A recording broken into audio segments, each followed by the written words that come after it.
یہ بنیان المرصوص جو قرآن شریف کی آیت ہے سورہ صف میں، وہاں پر یہ ذکر ہے، لیکن آگے چل کے قرآن نے اسی آیت میں آگے چل کے آیت نمبر 11 میں ایک شرط عائد کر دی ہے کہ آپ نے یہ کہ جی اللہ کے فضل سے سیسا پلائی ہوئی دیوار بنے، آپ کو فتح مل گئی، لیکن اگر آیت نمبر 11 سورہ صف، اگر آپ نے مالی قربانی نہیں دی تو پھر فتح مبین نہیں ہوگی، نصر من اللہ و فتح قریب نہیں ہوگا۔ تو اب مالی جانی تو دے دی ہم نے، افواج نے بھی دی، قوم دہشت گردی کی جنگ میں دے رہی، پولیس دے رہی ہے، لیکن مالی قربانی ہم ہمیشہ ہمارے سرمایہ کار جو ہے وہ کہتے ہیں جی مجھے برات دے دیں۔ اب میں آپ کو 2-3 فگر دیتا ہوں جو بالکل واضح کر دیں گی کہ میں کہنا کیا چاہ رہا ہوں۔ میں نے ابھی فگرز دیکھی ہیں جو حکومت اسٹیٹ بینک نے جاری کی ہیں، پاکستان میں تمام بینکوں نے مل کے، سعودی اور اسلامی سب نے مل کے کو جو قرضے دیے ہیں، جو ان کا اصل کام ہے تجارتی بینکوں کا، وہ ہے 13,500 ارب روپے کے قرضے تمام بینکوں نے مل کے دیے ہیں، اور سعودی بینکوں نے اور اسلامی بینکوں نے، تجارتی بینک ہیں، کمرشل بینک ہیں، لیکن انہوں نے جو سرمایہ کاری کی ہے وہ 36,000 ارب روپے سے زیادہ ہے۔ یہ اس کا بڑا حصہ سرمایہ کاری جو ہے حکومت کا بجٹ خسارہ پورا کرنے کے لیے دیا گیا ہے، تو اس سے تو آپ کی معیشت گرو نہیں کرتی۔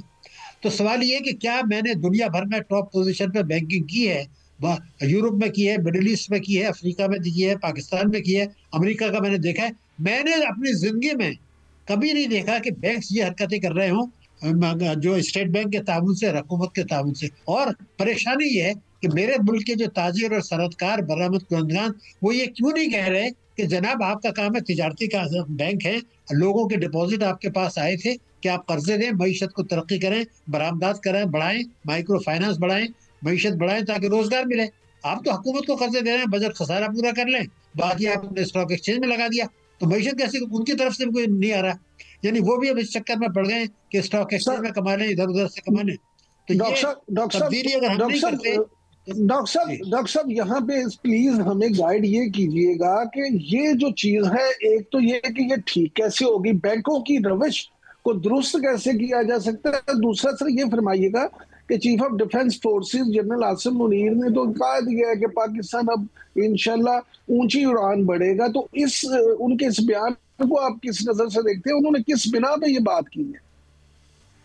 دیکھیے آپ نے 2 باتیں کی ہیں۔ پہلی بات تو یہ ہے کہ اسٹیٹ بینک آف پاکستان کے پاس مکمل اختیارات ہیں کہ وہ بینکوں کو احکامات دے سکتا ہے۔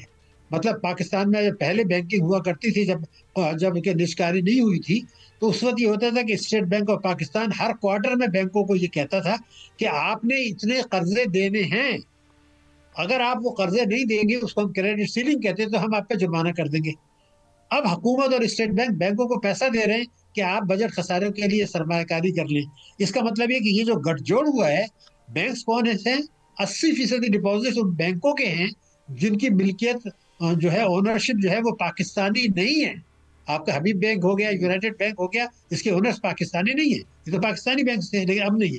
تو میرا کہنا یہ تھا اگر حکومت اور اسٹیٹ بینک چاہے تو وہ احکامات جاری کر سکتے ہیں اور کرنے چاہیے، یہ ذمہ داری ہے ان کی کہ وہ کریں۔ تو یہ تو پہلی چیز ہو گئی کہ وہ کریں۔ دوسرا آپ نے فرمایا کہ دیکھیے ہمارے آرمی چیف نے جب ماشاءاللہ چیف بن گئے، ان کی سرکردگی میں ہم نے فتح حاصل کی۔ وہ اڑان کا جب بات استعمال کر رہے ہیں تو ایک اڑان پاکستان پروگرام بنا تھا، آپ کے علم میں ہے، اس میں یہ کہا گیا تھا کہ 2028 تک معیشت کی شرح نمو 6% رہے گی۔ پھر اس کے ساتھ مختلف وہ دورے بھی کر رہے ہیں، مختلف ملکوں نے ان سے وعدے کیے تھے کہ ہم پاکستان میں سرمایہ کاری کریں گے، اور اس کے بعد میں آپ کو یقین نہیں آئے گا، گورنر اسٹیٹ بینک نے کہا کہ ہنگامی بنیادوں پر ہمیں نیا معاشی ماڈل بنانا پڑے گا، کیونکہ 4% کی ترقی سے ہم 25 کروڑ لوگوں کا بوجھ نہیں اٹھا سکتے۔ بالکل صحیح کہا۔ اسی دن وزیر خزانہ نے اعلان کر دیا، ڈنکے کی چوٹ پہ اعلان کر دیا، آپ کے ٹی وی پہ بھی آیا ہوگا، کہ ہم 2029 تک، 2026، 2027، 2028 اور 2029 اس میں ہماری شرح نمو 4% رہے گی۔ ارے بھائی 4% رہے گی تو گورنر بھی کہہ رہے ہیں کہ 4% میں نہیں ہوگا۔